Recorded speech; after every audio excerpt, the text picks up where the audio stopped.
Bueno, chicos, seguimos con los ejemplos de la semejanza de los triángulos rectángulos. ¿Listo? Dice el primer ejemplo, hallar el valor de la X en los catetos correspondientes. Entonces, por ejemplo, nos dan este triángulo grande y nos dan un triángulo chiquito dentro de ese grande, ¿verdad? Nos dan la medida de este cateto, que quiere decir la hipotenusa, ¿cierto?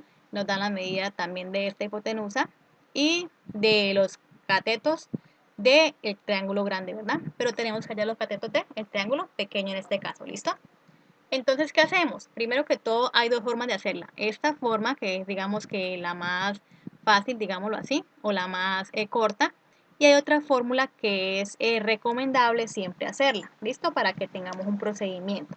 Entonces, primero que todo, ¿qué hacemos? Como tenemos acá un triángulo grande sobre un triángulo pequeño, ¿cierto? Entonces vamos a sacar la medida de la hipotenusa del triángulo grande, que es 36 sobre 11, ¿verdad? Entonces las dos hipotenusas vamos a dividirlas y nos da nos da una razón de 3. Entonces, ¿qué quiere decir? Que vamos a dividir cada magnitud de los catetos grandes, lo vamos a dividir entre 3 para hallar los catetos pequeños. ¿Listo? Entonces, por ejemplo, 15 centímetros dividido en 3 nos da 5 centímetros, que sería esta X. Y 24 centímetros dividido en 3 centímetros nos dará 8 centímetros, que es la medida de este otro cateto, ¿verdad? Entonces, ya tenemos el primer procedimiento donde sacamos fácilmente las medidas, pero entonces debemos hacer un procedimiento, que es la segunda forma de hacerlo. Dice entonces, hacemos la proporción con la hipotenusa mayor sobre la hipotenusa menor por correspondencia, ¿cierto? ¿Qué significa por correspondencia? Que deben ser los lados de un mismo lugar, ¿cierto? Que corresponden. Por ejemplo, empezamos acá con la hipotenusa grande sobre la hipotenusa pequeña, que sería 33 sobre 11, ¿verdad? Con el primer cateto menor del triángulo, entonces del triángulo grande, entonces por ejemplo, este cateto menor del triángulo grande, que sería 15, sobre la X, que sería el cateto menor del triángulo pequeño, ¿verdad?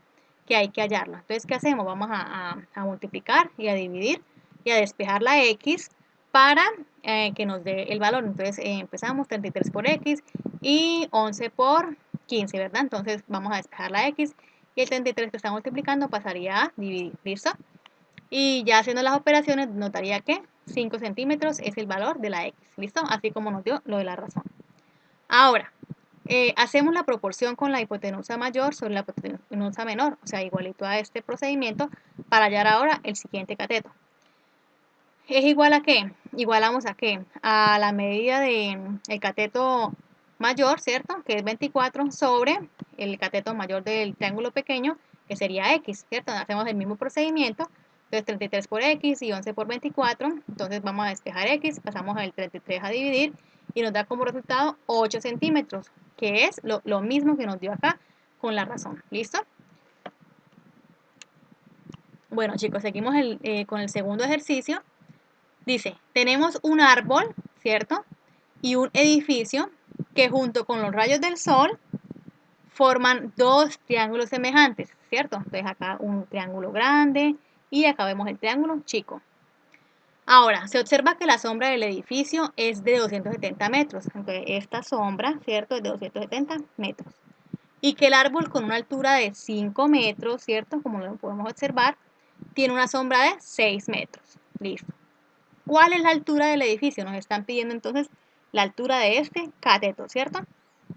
Entonces, por la parte fácil podemos hacerlo de la siguiente manera. Como ya tenemos esas dos magnitudes, decimos 270, que es la grande, sobre el 6 metros, que es la del pequeño, que nos da igual a 45. Entonces vamos a multiplicar el 45 por 5, que es la medida del árbol, para hallar la altura del cateto. Entonces nos va a dar 225 metros. Esa es la forma más fácil. Pero ¿qué hacemos? Vamos ¿a qué? A hallarla por la fórmula del procedimiento, ¿verdad? Entonces, ¿qué tenemos acá? Dos triángulos, un triángulo grande dentro de otro triángulo pequeñito, ¿cierto?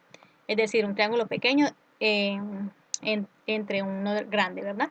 Entonces, decimos, la medida del ángulo del cateto mayor lo colocamos primero sobre la medida del cateto menor. Entonces, por ejemplo, del triángulo menor sería 6. ¿Igual a qué? ¿Qué tenemos que hallar? Este cateto, ¿verdad? La altura. Entonces, igual a X, que sería la mayor, sobre 5, que es la menor, ¿cierto? Que es la medida de este cateto, del triángulo menor. Entonces, ¿qué hacemos? Vamos a multiplicar en X, ¿cierto? Entonces, 270 por 5 y 6 por X. Ahora despejamos y la 6 pasa a dividir para dejar la X sola. Y el resultado nos da 225 metros, lo cual la altura del edificio es de 225 metros. Podemos observar que nos dio igual que el primer procedimiento. ¿Listo?